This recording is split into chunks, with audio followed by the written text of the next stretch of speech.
네, 안녕하세요. 혹시나 정신 차려 보니까 여기 와 계신 분들을 위해서 저희는 수요일 날 그 수요 공동체 모임이란 걸 하고 있고요. 그리고 두 번째 주, 세 번째 주, 네 번째 주에는 이 마가복음 성경 공부를 하고 있습니다. 이 책은 끝나면 이제 바뀔 수도 있고요. 그 다음에 첫째 주는 기도회를 하고요.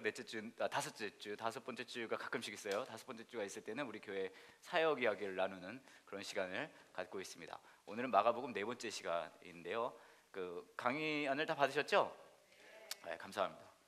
그 마가복음 오늘 5장 6장 읽어오셨어요? 정말 좋지 않아요? 그 정도 양은 오셔서 금방 읽으실 수도 있잖아요, 그죠? 심지어는 그 정도 2장 정도 되는 양은요, 화장실에 가셔서 힘주실 동안도 다 읽으실 수 있을 것 같아요. 네, 그래서 쾌변과 말씀의 은혜를 한꺼번에 체험하는, 죄송합니다. 네. 마가복음 5장 6장이고요. 오늘 그래서 이야기를 나눠보도록 하겠습니다. 오늘은 마가복음 4장과 5장에 있는 이야기를 좀 가지고 여러 가지 얘기를 좀 해보려고 하는데, 마가복음 4장과 5장에는 그 예수님의 비유가 이제 처음으로 등장을 하고요. 그 다음에 폭풍을 잠잠케 하신 다음에 그 다음에 기적들을 몇 개 일으키십니다. 그게 이제 4장과 5장에 나와 있는 예수님의 스케줄이에요. 네, 그래서 그 이야기를 가지고 좀 해보도록 할게요. 먼저 예수님의 비유에 대해서 이야기를 좀 해보려고 하는데요. 평지야, 이거 소리가 너무 울리는 것 같은데? 나의 그 멋진 목소리가 잘 안 나오는 것 같아. 자, 4장 1절부터 34절까지에 나오는 세 가지, 하나, 둘, 네 가지 비유 중에 네 가지 비유가 이제 연속으로 나오게 됩니다. 그 중에 1절부터 20절까지 나오는 비유가 굉장히 유명한 비유예요. 무슨 비유인지 아시죠? 무슨 비유죠, 여러분? 씨 뿌리는 비유예요. 이거 굉장히 유명하거든요. 이게 거의 복음서에 거의 다 나와요. 예, 굉장히 중요한 이제 비유라고 이야기를 할 수가 있는데, 이 비유에 대해서 이제 네 가지 비유에 대해서 이야기를 하기 전에 비유 자체에 대해서 좀 이야기를 해보려고 해요. 예수님께서 이제 비유로 많이 말씀을 하셨다라고 오늘 본문에도 사실은 나오거든요. 비유를 통해 많은 사람들에게 가르치셨습니다 하고 4장 2절부터 이렇게 비유에 대해서 나오는데, 비유가 이제 흔히 여러분이 아는, 여러분이 주로 쓰는 비유는 그런 거잖아요. 이제 비유가 약하다, 막 토할 것 같을 때. 아, 그래요? 위. 아, 여하튼 그렇습니다. 여하튼 그래요. 그래서 우리 비유란 말을 우리가 평소에는 잘 안 쓰는 것 같아요, 그죠? 뭐 예를 들면, 당신 우리 자기 전에 나한테 비유 하나만 들려줘, 이런 얘기 잘 안 하잖아요, 그죠? 비유는 다시 말하면은 스토리죠, 스토리, 얘기. 그러니까 예수님은 비유로 많이 가르치셨다는 얘기는 다시 말하면 뭐냐면요, 이야기를 정말 많이 해주셨다는 얘기예요. 이야기. 근데 성경은 알고 보시면은 이 비유라는 것이 저희가 굉장히 중요한 게, 이걸 아는 게, 스토리라는 걸 아는 게 중요한 게, 성경은요, 여러분, 교리의 책이기보다 무슨 책이냐면요, 스토리의 책이에요. 여러분, 처음에 창세기 1장 1절을 딱 여셨을 때 그 막 교리가 쫙 나오나요? 아니에요. 막 삼위일체 하나님이 뭐 쫙 그런 거 안 나와요. 뭐부터 나오죠? 하나님 뭘 만들어요? 천지를 창조하십니다. 그거부터 나오잖아요. 그렇죠? 1장 1절 제가 첫 시간에 보여드렸잖아요. 멋있는 히브리어로. 그렇죠? 하나님이 태초에 천지를 창조하셨어요. 이거 뭐예요? 스토리예요, 스토리. 그러니까 성경은요, 저와 여러분에게 교리의 책이기보다, 교리도 분명히 들어있어요. 없다는 게 아닙니다. 제가 워낙 논란 덩어리라. 네, 교리 들어있어요. 근데 교리도 들어있지만 가장 핵심은 뭐예요? 스토리예요, 스토리. 이야기책인 거예요, 이야기책. 근데 이게 왜 중요하냐면요, 저와 여러분이 삶을 살 때 어떤, 뭐라 그럴까요? 이런 교리 혹은 우리 삶으로 적용을 하면 뭐라고 해야 돼요? 공식, 그런 걸로 삶을 사나요? 아니면은 드라마로 삶을 사나요? 간단하게 이렇게 말씀을 드릴게요. 여러분 이렇게 막 교통법규 같은 게 막 써있는 책을 읽기를 더 좋아하십니까? 아니면 드라마를 보는 걸 더 좋아하십니까? 그렇죠. 왜냐하면 우리 삶 자체가 뭐예요? 드라마예요, 스토리예요. 그렇기 때문에 그래요. 성경이 스토리인 것이 매우 중요한 이유는 뭐냐면요, 하나님은 성경을 통해서 저와 여러분이 스토리와 스토리로 만나길 원하시는 거예요.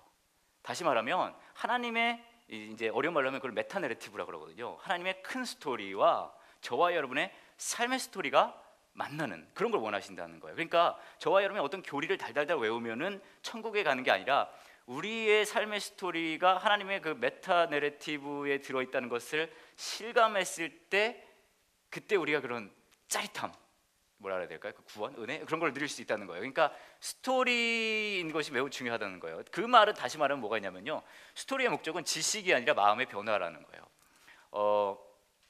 아까 말씀드렸듯이 운전면허 뭐라 할까요? 규칙책 그런 거를 우리는 그런 걸 읽고 나면 우리 삶에 뭐가 남죠? 우리 머리에 뭐가 남죠? 지식이 남습니다. 그렇죠? 노란불에는 주의해서 가라 이렇게 쫙 나와 있죠. 빨간불에는 멈추라, 그리고 보행자가 지나가면 봐가면서 가라, 뭐 그런 것들이 쫙 있잖아요. 근데 그런 거를 공부하면 우리 삶에는 우리 머릿속엔 지식이 남지만 스토리를 만날 때 우리는 뭐가 남냐? 우리 마음이 변화되는 것을 볼 수 있어요. 예를 들면 이런 거예요. 그 여러 가지 교리책보다 어떤 간증을 듣는 게 우리 마음에 굉장히 뭐하게 변화가 된다는 그런 걸 아마 느끼신 적이 있으실 거예요. 그렇죠? 다른 사람의 이야기를 공감하면서 아, 참 그렇다, 그런 것도 아마 느끼신 적이 있으실 거예요. 성경이 스토리로 쓰여진 이유는 뭐냐면 그 목적이 저와 여러분에게 지식을 주기 위한 것이 아니라 우리의 마음을 바꾸시기 위한 거거든요. 그 말은 다시 말하면 뭐냐면 예수님께서 비유로 우리에게 가르치셨다는 이야기는요, 예수님이 저와 여러분의 지식이 늘어나기 위해서 가르치신 게 아니라는 얘기예요. 뭐예요? 우리 마음이 바뀌기 위해서, 가르치셨다는 거죠. 비유는 가장 단순하면서 효율적인 방법으로 교훈을 전합니다. 이 이야기를 제가 드리는 이유는 뭐냐면 어떤 이단에서는요, 비유에 굉장히 놀라운 비밀이 숨겨져 있고 막 딱딱딱 맞춰가지고 그런 데가 있대요. 여러분 잘 모르시겠지만 그런 데가, 비유는요 간단해요. 그냥 간단해요. 이 오늘 읽은 비유도 굉장히 간단하죠. 씨를 뿌렸는데 뭐예요? 땅의 상태에 따라서 나오는 게 다르다는 얘기잖아요. 이게 얼마나 단순한 얘기예요, 그죠? 이 단순한 걸로 통해서 우리에게 아주 가장 실감나는 교훈을 전하는 게 비유라는 얘기예요. 그러니까 제가 이 말씀을 드리는 이유는 비유들에 나오는 뭐 어떤 비밀을 맞춰가지고 쪼박쪼박 이런 거는 막 이거 이상의 막 그걸 뭐라 해야 될까요? 의미를 부여한다거나 이건 조심하셔야 되는 거예요. 아시겠죠? 네, 그렇게 하고요. 오늘 이제 나오는 비유들도 쭉 있고 이제 비유에 대해서 좀 더 이야기를 해보면, 오늘 나온 비유에 대해서 얘기를 해보면 그 이후에 이거 말고도 사복음서에서 예수님께서 여러 가지 비유를 이야기합니다. 근데 많은 양의 비유가요, 많은 모든, 그러니까 대부분의 비유가 뭐에 관한 이야기냐면요, 천국에 관한 얘기예요. 예수님의 비유는요, 대부분의 비유가 천국에 관한 비유입니다. 그래서 비유를 통해서 우리가 뭘 배우냐면요, 천국에 대해서 배울 수 있다는 거예요. 근데 천국에 대한 이야기이기도 한데 우리가 좀 알아야 되는 게, 여러분 천국하면 느껴지는 뭐라 해야 될까요? 천국하면 뭐 예전에 제가 몇몇 주 전에도 제가 같은 질문을 드렸었는데 천국하면 떠오르는 게 뭐가 있어요? 천국 김밥? 네? 천국 구름 막 그런 거 떠오르지 않으세요? 안 떠오르세요? 천국 별 생각 없으신가? 네? 천국 뭐가 떠오르세요? 천국 하면 딱 떠오르는 이미지, 하나님 계신 보좌. 좋습니다. 계신 보좌. 왜? 의자겠죠? 그러면 보좌니까. 빛 막 반짝반짝 하겠죠? 아무래도 싼 건 아닐 거예요. 그렇죠? 아, 맞아요. 아마 일시불로 사셨을 거예요. 하나님이 할부로 하면 좀 쪼잔해 보이잖아요. 그죠? 뭐 의자 좋습니다. 또 천국하면 떠오르는 이미지 없어요? 천사 하면 또 어떤 의미가 있죠? 천사하면 노래하고. 노래가 천사라면 우리도 김태형 군님이 있는데 글쎄요, 천사인가? 그건 잘 모르겠고요. 여하튼 그 천사하면 막 날개, 막 하얀 느낌, 뭐 그런 거 생각나지 않으세요? 별 생각 없으신가 보네 진짜. 천국을 막 소망하고 막 꿈꾸고 뭐 전혀 그런 거 없으시군요. 별로 믿음이 없으시구나 다들. 마음에 들어요. 네, 천국하면 그런 거 떠오르잖아요. 그러니까 우리가 천국의 그 비유가 천국에 관한 거라고 생각을 하게 되면 그런 걸 막 떠오른단 말이야. 그런 거에 대한 이야기가. 근데 여러분 천국은요, 성경에서 나오는 천국은 사실 그런 거에 대한 얘기가 절대 아니에요. 성경에 나와서 천국은요, 우리가 생각하는 천국하고 달라요. 천국은 여기 나오는 거를 그대로 하면 이제 킹덤 오브 갓이라고 그러거든요. 영어로 하면. 그러니까 하나님의 뭐예요? 왕국이라는 얘기, 나라예요. 하나님의 나라. 근데 하나님의 나라는 예전에도 제가 한번 말씀드렸지만 천국 하면 막 구름, 하얀 구름이 막 날아다니면서 막 저 날개를 달고 막 원하는 거 다 생기고 막 팍팍하면 구름이 풍싱 터지면서 막 뭐가 나오고 뭐 그런 거 생각하잖아요. 근데 그게 아니라 천국은 전에도 말씀드렸듯이 질서거든요. 질서.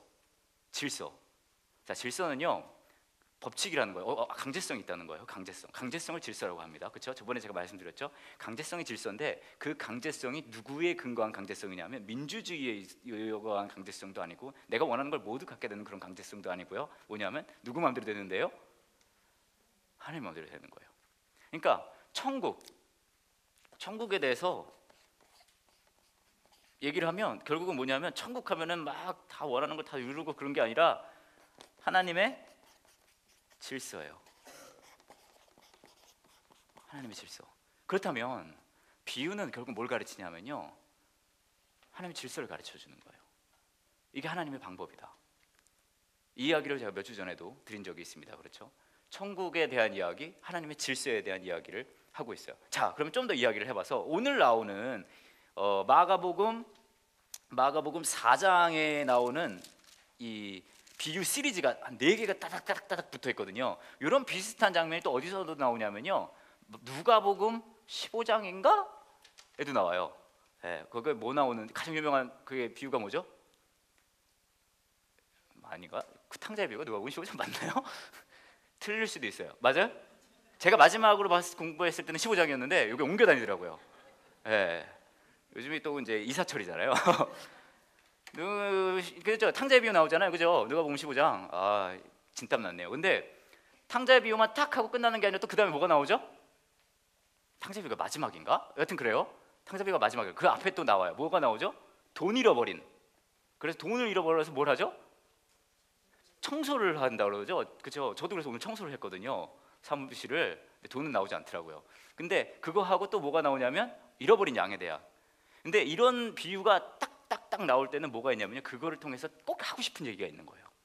비유를 연달아 하면서. 그렇다면 누가복음 15장 얘기가 나왔으니까 누가복음 15장의 그 비유가 따닥따닥 나왔는데 거기서의 핵심은 뭘까요? 그러면 제가 지금 말씀드렸잖아요. 잃어버린 탕자, 또 뭐죠? 잃어버린 양, 또 잃어버린 돈. 그럼 핵심 뭐예요?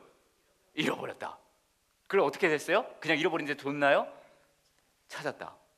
그러니까 비유를 통해서, 연속되는 비유를 통해서 뭘 보냐면 꼭 핵심 포인트를 얘기해주고 싶은 게 있다는 거예요. 오늘은 굉장히 재밌는 게, 오늘 나오는 연속되는 비유는 어떤 비유냐면요, 농부에 대한 비유가 굉장히 많이 나옵니다. 씨를 뿌렸더니 밭에 따라서 성장이 달랐다, 뭐 그런 이야기가 제일 첫 번째 비유고요. 그 다음에는 등잔불에, 이건 약간 농촌스럽긴 하지만 농부의 얘기는 아닐 수도 있겠네요. 여하튼 드러내게 돼 있다, 등불은 드러나게 돼 있다, 그 이야기가 나오고, 그 다음에 자라나는 씨의 비유가 나오고요. 그 다음에 겨자씨의 비유가 연속으로 탁탁탁 하고 나옵니다. 자, 그렇다면 이 비유들이 이야기하고 싶은 핵심 내용은 뭘까요? 뭐죠? 자, 뿌렸더니 나오고, 등불은 어떻게 돼요? 드러나고, 씨를 뿌렸더니 뭐 어떻게 돼요? 자라고, 또 씨를 뿌렸더니요, 겨자씨가 조그마지만 뿌렸더니 어떻게 된대요? 엄청 커진다 그러잖아요. 뭐예요? 뭔가 자라고 커진다, 커지고 드러난다는 얘기예요. 그렇죠? 그 이야기를 하고 있어요. 근데 뭐가 이것과 같다고요? 천국. 그리고 그 앞에 나왔던 씨의 비유는 이제 말씀이라고도 이야기하는데, 그건 제가 좀 이따가 이야기를 할게요. 그래서 여기서 이야기하고 싶은 게 있단 말이에요. 그게 뭐냐면 이거예요. 씨 뿌리는 비유에 대해서 여러분 뭐 설교도 많이 들어보셨고 아마 그러셨을 거예요. 근데 씨 뿌리는 비유에 대해서 한번 생각을 해볼게요. 씨 뿌리는 비유에서 우리가 배울 수 있는 교훈이 뭘까요? 씨 뿌리는 비유에서 잘 뿌리자? 밭을 봐가면서 뿌리자 할까요? 뭘까요? 그러니까 이제 대충 비유를 설명하려면 막 씨를 막 뿌렸는데 지형이 뭐 가시밭도 있고 돌밭도 있고 막 그러잖아요. 갈짝밭 뭐 그런 것도 있죠. 돌짝밭. 이게 어디로 갈까요 오늘? 자, 그러니까 돌짝밭도 있고 막 그러고 막 새가 와서 막 하고 뿌리를 깊이 내리고 뭐 그딴 얘기가 막 나온단 말이에요. 그렇죠? 그런 이야기가 많은데 여기서 우리가 배울 수 있는 교훈이 뭘까요? 좋은 밭이 되자? 근데 여러분 여기 잘 보세요. 여기서 밭이 노력해서 좋은 밭이 됐다는 얘기가 나오나요? 안 나와요. 그렇죠? 이 비유에서 가장 집중하고 있는 건 뭐냐면요, 천국의 힘이에요. 다시 말하면 뭐예요? 말씀의 힘. 말씀. 자, 이것도 한번 생각해 볼게요. 말씀은요, 여러분 제가 저번에도 말씀드렸죠. 라임이네요. 말씀, 제가 저번에 말씀드렸죠. 말씀. 제가 말씀 뭐라 그랬죠? 텍스트라 그랬죠? 말이에요. 결국 텍스트는 뭘 가지고 있다 그랬죠? 방향성을 가지고 있어요. 그러니까 씨를 뿌린 게 결국 그 방향성이에요. 그 방향성은 결국은 어떤 방향성일까요? 하나님의 질서를 담은 방향성이에요. 그렇죠? 이게 들어갔을 때, 뿌려졌을 때 뭔가 엄청난 변화가 온다는 이야기입니다. 그 말은 다시 말하면 이게 있어요. 성경은 저와 여러분에게 다시 말씀드리지만 시작점을 저와 여러분이 노력해서 뭘 이루라고 이야기하지 않아요. 네. 그게 사실 성경 안에서 가장 핵심적으로 드러나는 갈등이거든요. 내가 뭘 이루는 것과 하나님이 그것을 이루셨다. 이 두 가지의 갈등이에요. 갈등. 이 두 가지가 왜 문제가 있냐면 제가 전에도 한번 말씀드렸지만 세상의 모든 원리는 어떻게 돌아간다 그랬죠? 내가 A를 하면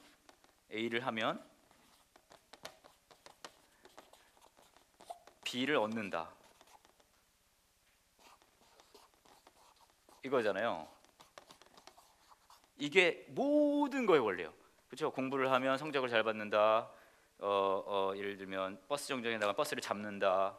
또 뭐 있죠? 다 이거예요, 다. 그렇죠? 그 뭐죠? 맞선을 보면 결혼을 할 수도 있다. 그리고 뭐 다 있잖아요, 다. 뭐 화장을 예쁘게 하면 뭐 어떻게 한다. 이렇게 다 A를 하면 B를 맞는다. 이게 세상의 모든 원리고요. 모든 종교의 원리이기도 합니다. 참선을 열심히 하면 깨달음을 얻는다. 알라가 시키는 대로 잘하면, 아까 그건 불교고요. 알라가 시키는 대로 잘하면 알라는 어디로 가죠? 그분들은 여튼 거기로 가요. 알라가 계신 곳으로. 그분들은 알라요. 근데 자, 그럽니다. 다 그런 거예요. 종교도 다 그래요. 그렇죠? 근데 복음은요. 복음은 달라요. 복음 뭐예요? 복음은 B를 얻었어요. 그냥 안 했는데 얻었어요. 그러니까 뭐래요? A를 하는 거예요.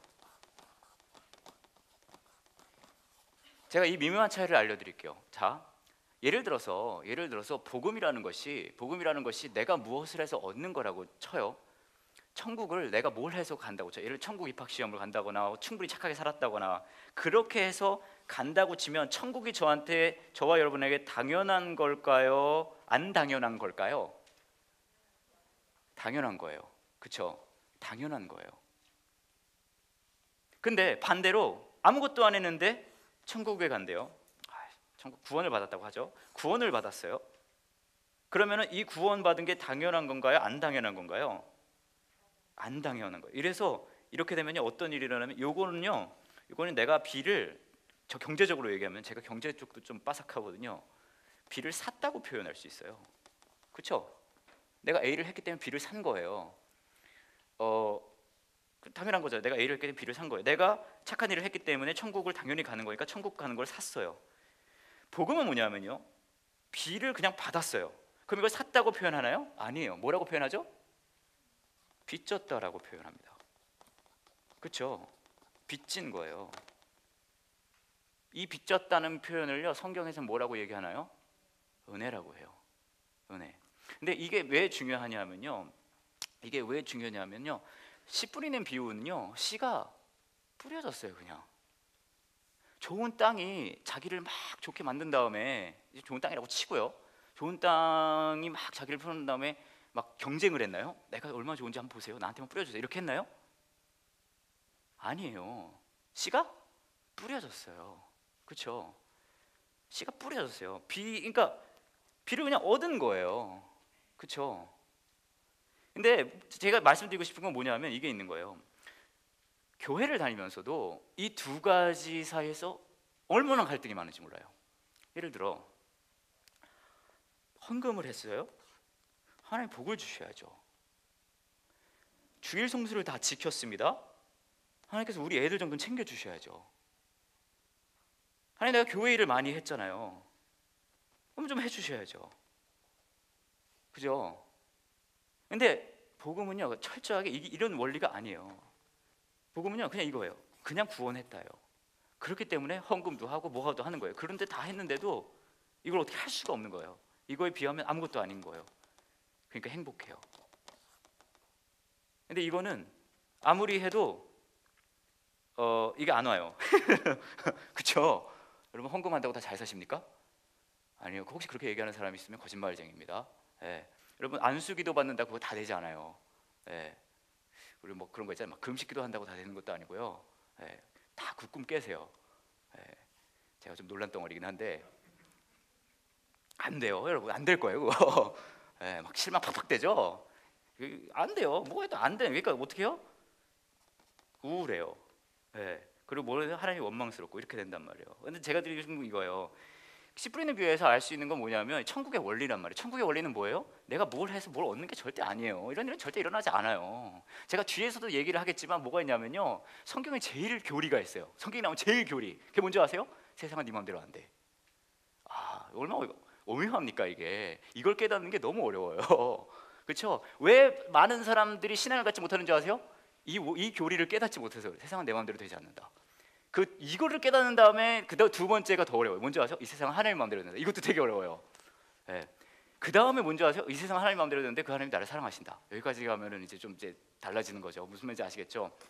자, 여하튼 이게 천국의 원리라는 거죠. 그래서 제가 아까 말씀드렸듯이 비유는요, 비유의 핵심은, 모든 비유의 핵심은, 여기서 말하는 비유가 말하는 천국의 힘은 뭐냐면, 천국의 목표는 뭐냐면 저와 여러분의 지식을 쌓는 게 아니라 뭐예요? 저와 여러분의 삶을 바꾸는 거예요. 모든 여기에 나온 비유의 결과는 어떻게 나왔나요?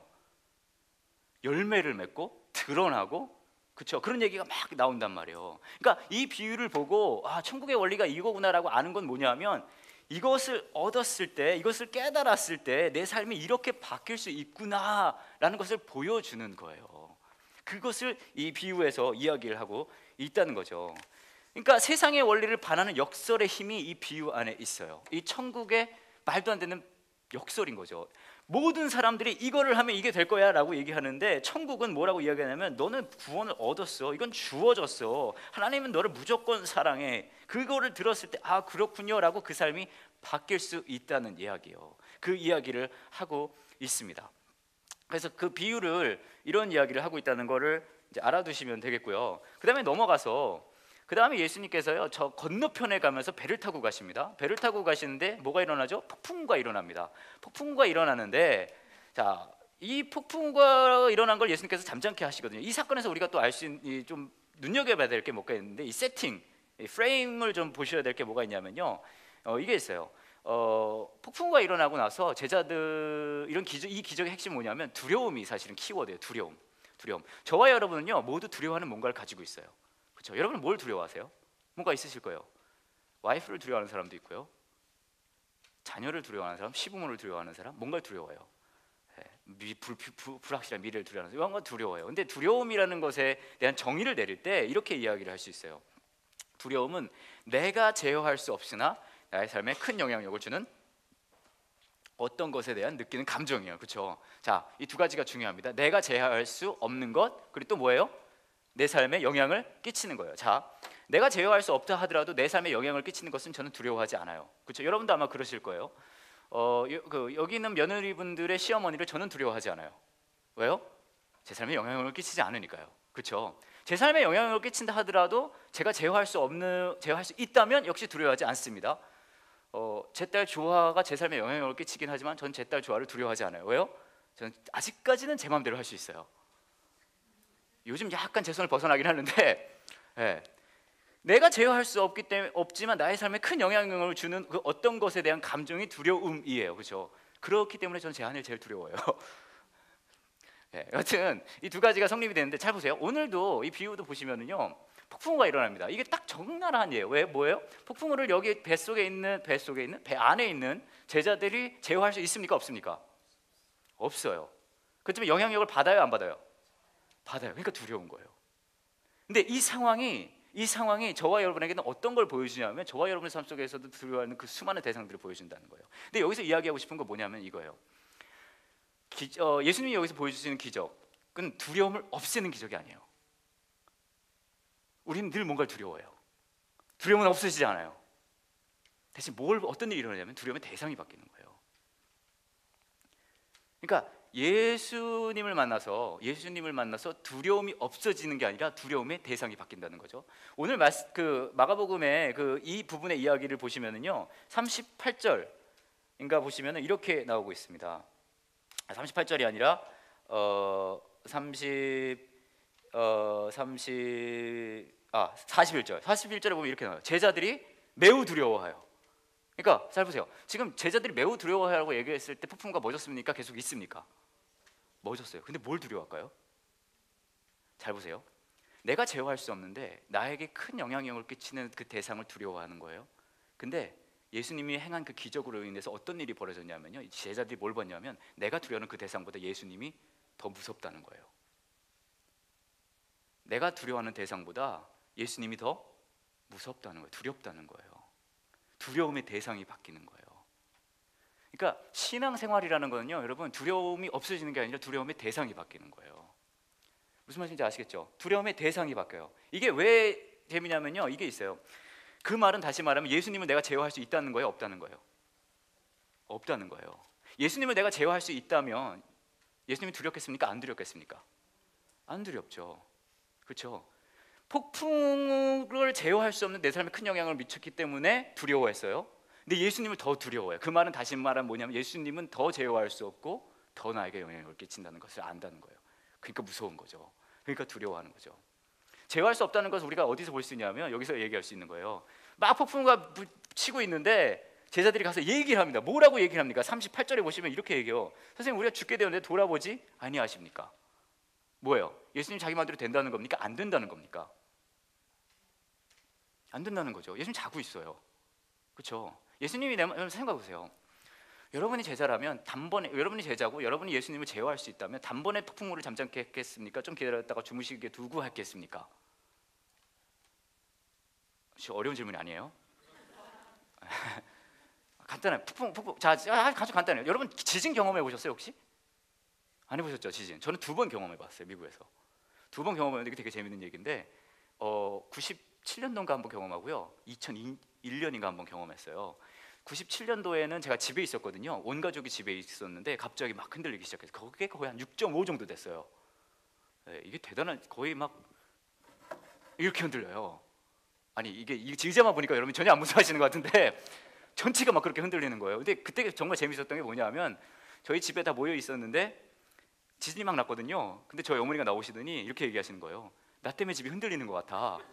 왜냐하면 지진이 나기 바로 직전에 저희 어머니가 오븐에 뭘 요리하시고 오븐 문을 쾅 닫았거든요. 오븐 문을 쾅 닫자마자 뭐가 일어났어요? 지진이 막 일어나니까 저희 어머니가 깜짝 놀래가지고 너무 미안해하는 거예요, 이웃들한테. 왜냐면 지진을 경험해 본 적이 없으니까요. 근데 정말 이거는 다른 얘기인데 이게 정말 재밌는 게 그 순간만큼은 이게 되게 재밌어요. 저희 어머니가 지진을 제어한 줄 안 거예요. 웃기죠? 근데 이게 웃기면서도 정말 우리한테 교훈이 되는 게 뭐냐면요, 우리도 가끔 우리가 예수님을 제어할 수 있다고 생각해요. 무슨 말인지 아시겠어요? 자, 그럼 여기가 넘어가고요. 제가 그리고 2번째 제가 지진을 경험한 게 언제냐면 2001년도인가 그랬는데, 그때는 제가 97년도에는 제가 1층에 있었거든요. 1층. 근데 2001년도인가 그때는 3층 학교에 있었는데 3층 교실에 있었어요. 와, 여러분 지진을 경험 안 해보시니까 제가 막 얘기하는 건데요, 1층은 괜찮아요. 3층 있잖아요. 건물이 이렇게 춤을 춰요. 그때도 한 7.5인가 그랬어요. 진짜로 죽겠다, 야, 내가 여기서 그렇게 생각했거든요. 근데 정말 재밌는 게 이렇게 건물이 흔들리는데요, 남자들은요, 일어나가지고 어쩔 줄 몰라하는 거예요. 근데 여학생들은요 침착하더라고요. 여자들이 오래 사는 이유가 있어요. 여자들은요 벌떡 니네 그렇게 서 있으면 안 돼, 빨리 책상 밑으로 들어가라고 얘기를 하더니 여자들은 다 책상 밑에 들어가 있었어요. 대단하죠? 남자분들 긴장하세요. 그러니까 우리가 여자 말을 들을 수밖에 없어요. 여하튼 그랬는데 이런 일이 일어났거든요. 근데 여러분 생각해 보세요. 그런 지진이 일어났을 때 여러분들은 그 경험을 안 해봤지만 제가 그 지진을 경험하면서 만약 제가 지진을 제어할 수 있다고 생각했다면 제가 지진을 이렇게 누리면서 멈췄겠을까요? 아니면 바로 했을까요? 바로 멈췄을까요? 당연히 바로 멈추죠. 그죠? 여러분 지진 경험을 안 해보셔서 그러면 이렇게 흔들리니까요. 아니 아무도 조마조마한 걸 원하는 사람은 없어요. 그렇죠? 여러분 갑자기 병원에 갔어요. 굉장히 아파서. 근데 의사 선생님 굉장히 얼굴이 안 좋아요. 검사를 다 하고 CTI, CAT 그런 거 다 검사했어요. 다 검사했는데 SAT 그런 거 다 검사했단 말이에요. 근데 의사 선생님 얼굴이 막 어두운 거예요. 근데 얘기를 안 해줘요. 듣고 싶지 않겠어요, 여러분? 여러분은 안 말이 안 통하네요. 여하튼 뭐 그건 다 중요한 얘기가 아니고요. 제가 얘기하고 싶은 건 뭐냐면 예수님이 잠자고 있었다는 얘기는 뭐냐면요, 제자들의 제어를 받았다는 거예요, 안 받았다는 얘기예요? 안 받았다는 얘기예요. 그렇죠? 그 얘기를 하려는 거예요. 여러분, 두려움의 대상은요, 내가 제어할 수 없어요. 그리고 나한테 큰 영향을 끼칩니다. 이 기적에서 우리가 배워야 되는 건 뭐냐면요, 이거예요. 폭풍, 우리가 두려워하는 대상이 어떤 거 다 있어요. 여긴 폭풍우죠. 이런 뭔가 있을 거예요. 그렇죠? 이런 뭔가 있어요. 망할 수도 있는 뭐 여러 가지 두려움의 대상이 있겠죠. 근데 성경이 가르치는 건 뭐냐면요, 예수님께서 내가 두려워하는 그 대상보다 더 두려운 대상이라는 거예요. 그러니까 두려움의 대상이 바뀐다는 거죠. 자, 여기서 좀 더 나가서요, 그렇기 때문에 신앙생활은 뭐냐면 예수님을 실제로 두려워하는 게 신앙생활이에요. 예수님을 이용해 먹는 게 신앙생활이 아닙니다. 많이 그렇게 이야기를 하죠. 이렇게 하면 뭐 받습니다, 복 받습니다. 그게 아니에요. 신앙생활은 뭔지 아세요? 그걸 실감하는 거예요. 내가 두려워하는 그 어떤 대상보다 예수님이 두렵다는 것을 깨닫는 거예요. 예배는 뭔지 아세요? 예배는요, 그거예요. 하나님을 경외하는 거거든요. 예배는 내가 와가지고 내가 뭘 해가지고 하나님한테 뭘 얻어낼까, 내가 하나님을 어떻게 제어할 수 있을까가 아니라, 예배의 자리에서 내가 두려워하는 그 어떤 것보다, 내가 제어할 수 없지만 나에게 영향력을 끼치는 내가 두려워하는 그 어떤 것보다 하나님이 더 두렵고 더 제어할 수 없지만 더 나에게 영향을 끼치신다는 걸 실감하는 거예요. 그게 예배거든요. 그래서 여러분, 오늘 말씀에도 보면요, 두려워한다는 얘기가 나왔잖아요. 수많은 기적들이 일어났을 때 자복음서에 나오는 주 반응 중에 하나는 뭐냐면 두려움이에요. 두려움. 이분 두려운 분이시다. 예배가 그런 거거든요. 자, 또 이제 기적이 일어납니다. 이 기적 이외에 또 일어나요. 뭐가 있냐면요, 5장 1절부터 43절에 나오는 이제 기적들이 시리즈로 나오는데요, 이런 기적들이 나와요. 첫 번째는요, 귀신 들린 사람이 나옵니다. 귀신 들린 사람. 5장 1절부터 20절까지 나오는 귀신 들린 사람이요. 이 귀신 들린 사람은요, 먼저 증상이 있어요. 우리 의사 선생님도 계시고 한데, 먼저 증상을 우리가 한번 체크해 봐야 될 거 아니에요? 얼마나 이 사람이 문제가 있는가? 그렇죠? 이 사람의 문제는 뭐가 있냐면요, 귀신 들린 사람의 문제는 첫 번째가 4절에 보시면 막 발작을 일으킨다, 뭐 그런 얘기 있어요. 그죠? 발작을 일으키는데 정말 재밌는 말이 있습니다. 4절에 뭐라고 이야기하면, 아무도 그를 당해낼 수 없었대요. 아무도 그를 당해낼 수 없었대요. 이걸 이렇게 얘기할 수 있을 것 같아요. 능력. 이 사람의, 이 귀신 들린 사람의 첫 번째 증상은요, 아무도 막을 수 없는 능력이 있어요. 아무도 이 사람을 막을 수가 없어요. unstoppable인 거예요. 첫 번째 능력. 두 번째는 뭐가 있냐면요, 다수라고 얘기를 했어요. 9절에 보시면 이름을 물어보니까 뭐라고 얘기하면 레기온인데, 리전이라는 말인데, 이게 무슨 말이냐면 이제 군대를 그렇게 의미하거든요. 그러니까 다수예요. 다수. 그렇죠? 다수. 많다는 얘기예요. 다수. 첫 번째 증상은 능력이고요. 두 번째 증상은 다수예요. 다수. 세 번째 증상은요, 세 번째 증상은 뭐가 있냐면 굉장히 본능적인 걸로, 우리가 12절에 보시면 돼지한테 샥 가가지고, 그렇죠? 이게 본능적이에요. 필 가는 대로 막, 느낌 가는 대로 막 움직이는, 그렇죠? 본능이라고 할 수 있어요. 본능적으로 움직입니다. 자, 보세요. 능력이 있고요, 다수고요, 본능적으로 움직여요. 근데 여러분, 생각해 보면 이게 우리가 되게 원하는 것들 아니에요? 그렇지 않아요, 여러분? 이게 우리가 원하는 것들 아니에요? 여러분, 능력 갖고 싶으시지 않으세요? 아무도 막을 수 없는 능력 원하지 않으세요? 여러분의 시어머니도 막을 수 없고요, 우리 남편도 막을 수 없고, 여러분의 자녀도 다시 말하면 이게 뭔지 아세요? 다 막 복종하는 거예요. 예를 들면 막 내가 얘기하면 내 딸이 막 공부를 막 잘하고 막 그런 것들 막 일어나는 거예요. 저는 탐나지 않으세요? 거짓말을 잘하시거나 생각이 없으시거나. 능력, 멋지. 다수는 뭐냐면요, 주류란 얘기예요. 머저리티, 그죠? 우린 다 주류가 되길 원해요. 여러분, 미국에서 살아보신 분들도 계시기도 하지만, 제가 어떤 경험을 예전에 했었냐면요, 제가 미국에서 고등학교 때 드라마, 그러니까 연극부였거든요. 연극부를 좀 했었는데, 친구들이랑 막 어울려 놀았어요. 연극부 애들은 정말 잘 놀아요. 끝나면 막 파티도 하고요. 파티하면 다 막 마리화나 있고 막 맥주 있고 막 너무 좋아요. 근데 그 당시엔 여하튼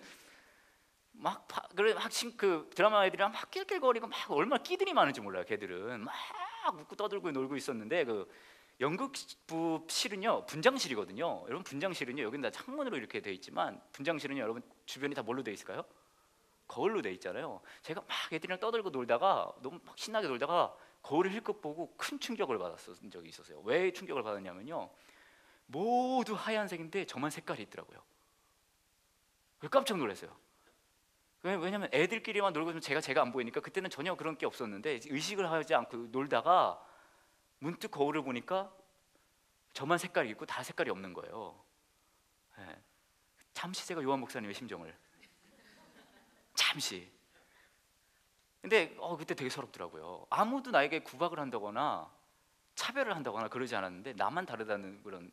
어쨌든 우리는 전부 주류가 되고 싶어 한단 말이에요. 여러분 아시는지 모르지만 미국에서는요, 자녀를 주류 사회로 보내기 위해 얼마나 애를 쓰는지 몰라요. 한국이나 이런 이민 온 그런 세대 같은 경우는. 여튼 우린 다 주류가 되고 합니다. 힘이죠 결국은. 그것도 어떤, 우리 다 본능적으로 살고 싶어 하죠. 근데 여러분 잘 보세요. 만약에 여기서는 이제 이게 막 미친 사람이고 자신을 해하는 사람 이렇게 나와 있는데, 이것도 되게 재밌어요. 능력 있고 다수 있고 본능 있는 사람이 무슨 짓을 하고 있는지 아세요? 자신을 해하고 있어요. 그렇죠? 근데 여러분 잘 생각해 보세요. 우리가 우리 삶 속에서 주로 쫓는 것들은 다 여기 들어 있어요. 그렇지 않아요? 여러분, 여러분의 자녀가 주류가 되길 원하십니까? 비주류가 되길 원하십니까? 여러분의 자녀가 막 의사 되고 변호사 되고 높은 사람 되는 걸 원하지, 아무도 찌질하게 사는 걸 원하는 사람 아무도 없어요. 그죠? 그렇지 않아요? 원하세요 혹시? 아니잖아요. 그렇죠? 막 다 인정해주고 막 그런 거 원하잖아요. 여러분 능력 가지고 싶으시지 않으세요? 여러분 제일 서러울 때가 언제입니까? 돈이 그 몇백만 원 때문에 시어머니한테 손 벌릴 때. 그렇잖아요? 그 짜증 나잖아요. 그렇죠? 우린 다 능력 원해요. 근데 제가 말씀드리고 싶은 건 뭐냐면요, 이거예요. 우리는요, 이게 귀신 들린 사람이라고 하고 이상한 사람이라고 하고 막 그렇기 때문에 고스트버스터즈가 와가지고 이 귀신을 퇴치해주고 막 그런 걸 원하실지 모르지만, 어떤 면에서는 이 사람이 가지고 있는 그런 면면들이 우리가 원하는 그런 것들과 크게 다르지 않을 수 있다는 거예요. 여러분 잘 보세요. 이거보다 더 나아가면 또 어떤 게 있는지 아세요? 아주 자주 우리는 예수님, 절대자, 하나님, 그렇죠? 그분을 요것을 위해서 따를 때가 많다는 거예요. 또 그렇지 않아요? 더 많은 능력, 주류, 본능적인. 여러분 잘 보세요. 이 사람이 예수님을 만납니다. 근데 이 사람이 예수님을 만나서 예수님과 이 증상들을 가지고 있는 이 증상들은 공존할 수가 없어요. 다시 말하면요, 저와 여러분이 만약에 이런 목록들을 가지고 삶을 살고 있다면 예수님께서는 그것을 나가라고 하실 수 있다는 얘기예요. 예수님은 그러고도 충분히 나옵니다. 왜냐하면 예수님은 절대자시거든요. 우리가 원하는 것들과 우리가 원해야만 하는 것들의 차이가 있다는 거예요. 근데 예수님을 만날 때 그것들이 드러나요. 그게 짜증나요 사실. 그렇기 때문에 우리는 어느 정도 선을 긋습니다. 근데 절대자 예수 그리스도를 만날 때, 진짜로 그분을 대면할 때 이런 것들은 드러날 수밖에 없어요. 그것을 드러나고 직시하고 그 앞에 정직해지는 걸 뭐라고 하는지 아세요? 회개라고 하죠. 근데 그거 원하는 사람은 없어요. 솔직히 우리가 회개기도 한다고 하지만 진짜 이런 것들을 다 내어놓고 예수 그리스도 앞에 섰을 때 진짜 그것을 다 내어놓고 회개할 수 있다는 거예요.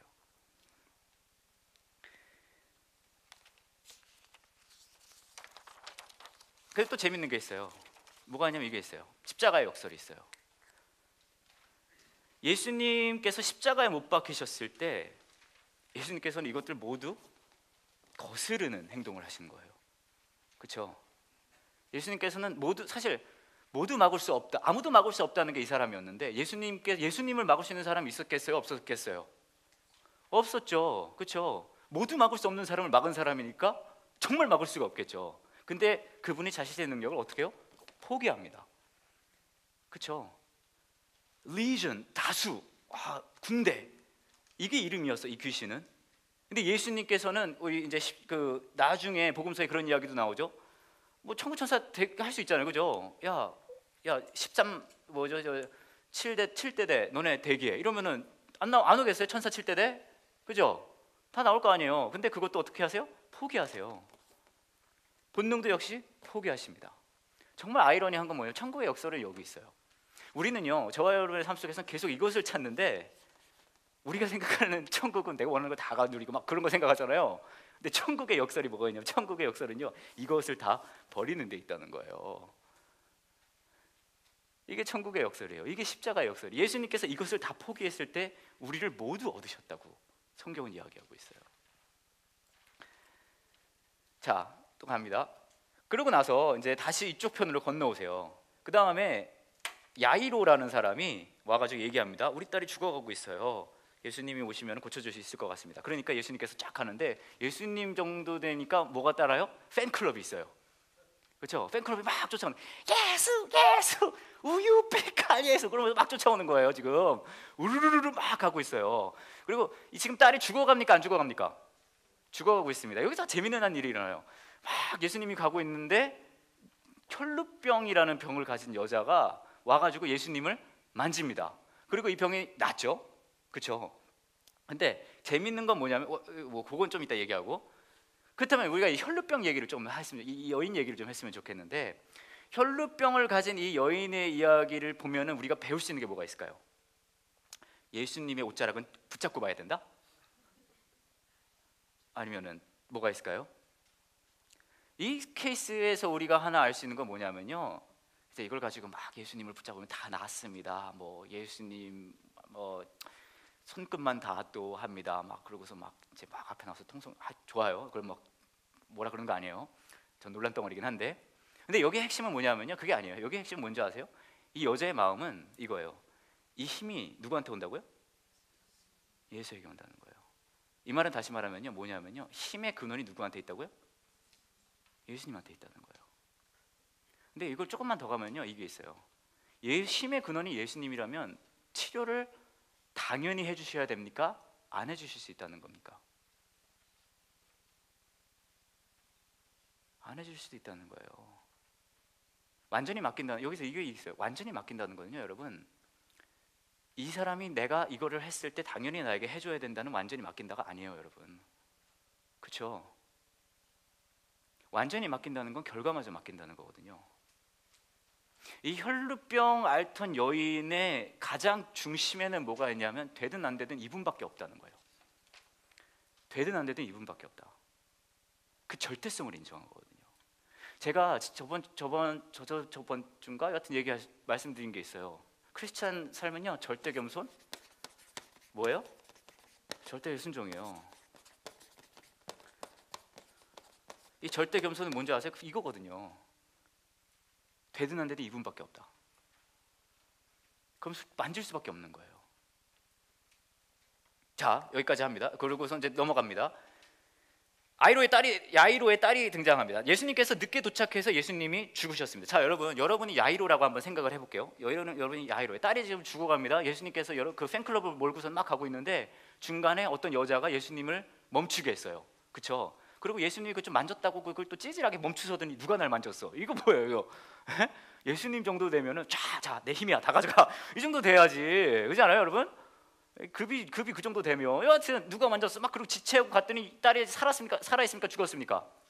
딸이 죽었어요. 자, 여러분이 야이로라면 이 혈루병 앓던 여자를 죽여버리고 싶을까요? 살려두고 싶을까요? 저 같으면 죽여버리고 싶을 거예요. 자, 누가 먼저 예약을 했어요? 야이로가 예약했죠. 그렇죠? 근데 누굴 먼저 치료해 줍니까? 여러분, 저희 딸이 소아과를 다니는데요, 예약을 해도 가서 기다려야 될 때가 있어요. 근데 가끔 예약을 했는데 예약 안 한 사람이 먼저 들어가는 게 보일 때가 있어요. 그러면요, 마음속 깊은 곳에서부터 깊은 빡침이 올라와요. 내가 먼저 예약을 했고 내가 먼저 와 있는데 왜 저 사람 먼저 해야 되나? 근데 여러분, 애가 죽었단 말이에요. 여러분, 지금 우리는 다 볼 때 야, 이거 딸 어차피 달리다금 아멘 이러고 완전 좋아하죠. 여러분, 요 순간까지 생각해 보세요. 달리다금까지 그 얘기까지 했어요. 이 얘기까지 했을 때도 속은 뒤집어졌을 거예요. 딸이 지금 죽었어요, 살았어요? 죽었는데, 이 달리다금은요, 번역을 하면 이거예요. 예쁜 아기야, 일어나 걸어라. 약간 뭐라 해야 될까요? 귀여운 버전, 귀요미 버전, 그런 거란 말이에요. 애가 죽어 있는데 예수라는 분이 내가 먼저 예약 걸었는데 딴 사람 치료해 주다가 지금 와가지고 이제 내 딸은 죽어 있는데 거기다 대고 예쁜 애가 일어나 걸어라 이러고 내 속이 안 뒤집어지겠어요? 뒤집어진단 말이에요. 그죠? 근데 문제는 이거 있어요. 아까랑 한 얘기가 비슷한 얘기인데 뭐냐면 이거예요. 예수님은 제어가 된다 안 된다요? 예수님은 제어가 안 돼요. 예수님은 예수님 마음대로예요. 여러분, 우리가 신앙생활을 할 때 가장 짜증나고 어려운 게 사실 그거거든요. 예수님은요, 예수님 마음대로예요. 근데 진짜 신뢰한다, 진짜 의지한다는 것은 뭔지 아세요? 그것까지 맡겨버린다는 거거든요. 야이로의 딸이 죽었는데 그거를 굳이 늦게 가서 죽을 때까지 알았겠죠? 예수님 정도 되면. 죽을 때까지 기다렸다가 온 사람 애간장 다 녹인 다음에 그거를 살려내가지고 그렇게 하잖아요. 달리다고 그렇게 하잖아요. 우리는 원하는 방법이 아니에요. 그게 우리가 원하는 때가 아니에요. 근데 예수님은 예수님이 원하는 방법과 예수님이 원하는 때로 한다는 얘기예요. 그러니까 여기서 이야기하는 건 뭔지 아세요? 그만큼 예수님께서는 절대적이라는 얘기예요. 그 말은 또 다시 얘기하면요, 아까랑 비슷한 얘기는 내가 경험할 수 있는 고난과 내가 직면할 수 있는 심지어 죽음보다도 예수 그리스도가 크다는 거예요. 내가 경험할 수 있는 고난과 내가 직면할 수 있는 죽음보다도 예수 그리스도가 크다. 정말 재밌는 건요, 나중에 예수님께서 십자가를 지실 때 이게 드러나요. 이 아이가 죽어갈 때 예수님께서 늦게 도착하셨잖아요. 죽을 때까지 예수님이 도착하지 못하셨어요. 그죠? 예수님께서는 아이가 죽을 때까지 도착하지 않으셨어요. 그리고 그 능력을 발휘되지 않았단 말이에요. 근데 정말 재밌는 건 십자가 위에 예수님을 보시면요, 예수님을 보시면 예수님께 하나님은 여하튼 여기 세팅을 봤을 때 하나님은 예수님께서 십자가에 죽을 때 구하러 옵니까? 안 옵니까? 안 오세요. 그렇죠? 안 오세요. 제가 여기 이 1장 15장 34절을 써놨는데 이게 뭐냐면 엘리 엘리 라마 사박단이에요. 무슨 말입니까 이게? 나의 하나님 왜 나를 버리시나이까? 그 말 다시 말하면 뭐예요? 버렸다는 거예요. 오시지 않으셨다는 거예요. 밑에 보시면은 그리고 자신의 능력도 역시 쓰시지 않으셨어요. 15장 29절 32절 보면은요, 이렇게 얘기해요. 막 사람들이 야유를 보내는 거예요. 십자가를 지신 예수님한테 뭐라고 얘기합니까? 너는 다른 사람은 구하면서 왜 너는 못 구하니? 근데 예수님께서 능력 쓰셨어요? 안 쓰셨어요? 능력을 쓰시지 않으셨어요. 성경에서 이야기하는 예수 그리스도는요, 저와 여러분이 경험하는 고통과 죽음보다 크신 분이시라고 얘기해요. 그럼 우리는 그렇게 생각합니다. 그 하나님이 우리의 고난과 우리의 죽음을 어떻게 하십니까? 그때 저와 여러분에게 성경은 무엇을 보여주냐면 십자가를 보여줘요. 그 말은 뭐냐면요, 그 절대적인 하나님께서 저와 여러분의 고통과 죽음과 아픔을 아신다는 거예요. 그리고요, 살리세요. 부활하시잖아요. 그렇죠? 그 말은 우리가 상상하는 그 죽음과 우리가 상상하는 고난의 그 지경보다 하나님의 계획은, 예수 그리스도의 절대성은 크다는 걸 보여주고 있단 말이에요. 하나님의 사랑은 저와 여러분의 원함이나 문제보다 더 큽니다. 이 말은 다시 말하면은요, 이거예요. 하나님의 사랑이 저와 여러분이 생각하는 고난과 죽음보다 크다는 이야기는요, 저와 여러분이 생각하는 그 고난과 죽음을 해결하는 방법보다 다른 방법으로 하실 수 있다는 얘기예요. 이게 화가 나는 거예요. 신앙생활은 내가 하나님을 잘 이용해서 내가 얻고 싶은 것을 얻는 게 절대 아니라 나의 상황보다 크신 하나님을 인정하는 거거든요. 근데 이게 진짜 짜증이 나죠. 근데 성경에서 말하는 하나님은 저와 여러분의 그 마음속에 있는 그 깊은 빡침, 그걸 넘어서는 그 하나님의 은혜와 우리 안에 그 고통과 고난의 그 적적점을 보여주세요. 그게 뭐예요? 십자가죠. 십자가를 통해서 보여주시는 거예요. 저와 여러분의 고통과 고난을 아시고 그것을 이기시는 하나님이시라는 것, 그분의 방법으로 해결하신다는 것, 그만큼 절대적인 분이시라는 것을 보여주십니다. 오늘은 여기까지 하고요. 질문이나 불만이나 그런 거 있으세요? 없으시죠?